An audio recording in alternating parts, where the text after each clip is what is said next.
You want to help a single mom? I want to help a single mom with a deadbeat dad not helping at all.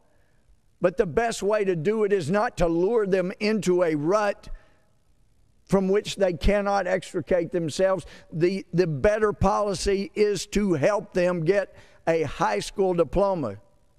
They're better off with daycare than with a handout that encourages them to have more and more children out of wedlock.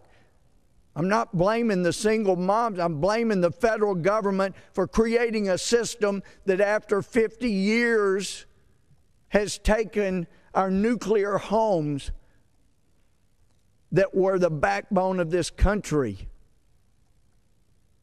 and gone from between 6 and 7% of children being born to a single mom in the 60s, and because of this government's well-intentioned but ridiculously stupid program, we now have over 40% of children being born to single moms, heading toward 50%.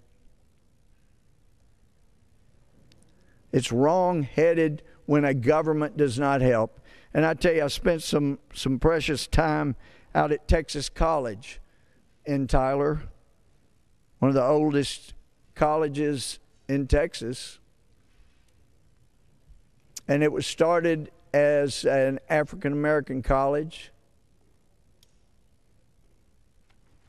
And I used to wonder, I'm looking forward, as Martin Luther King Jr. said, to the day when people are judged by the content of the character, not the color of the skin.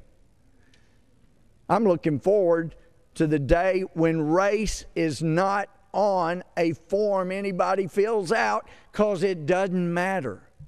It doesn't make any difference. I'm looking forward to that day.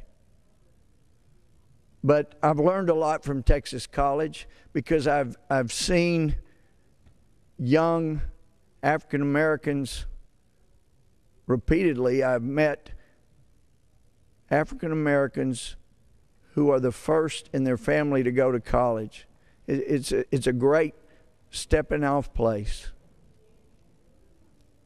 It's a great place to start, to break through that ceiling that has kept people in poverty. So I met with and visited with a combined sociology class some time ago and talked about this issue of the federal government wanting to help, but instead luring young single moms into holes they can't get out of.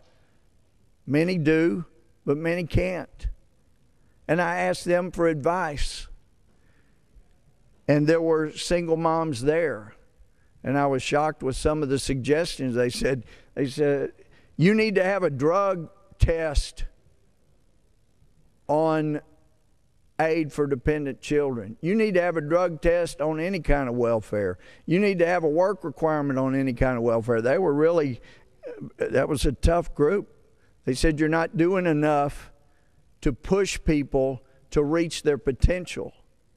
And then when you meet and talk with single moms, African Americans, that got lured into a rut, and by the grace of God, they are trying to get out of that. They're trying to get some college and improve themselves and reach their potential. But they feel like the government lured them into a rut. Now they're trying desperately to get out of. We owe them better. We owe them a system that doesn't lure them into holes, but helps them reach for the sky. So maybe it would have been better in the 60s to help with daycare if somebody has a child, single mom has a child, because we know from study after study, you got a better chance of having a successful life if you finish high school. So why not have that as a goal instead of luring people into having more and more children? The people that I had to face for felony welfare fraud, some may think it was a racial issue. What I saw, it wasn't at all. Every race, creed, color, people got lured into this, and it was wrong. The government should not have systems that do that.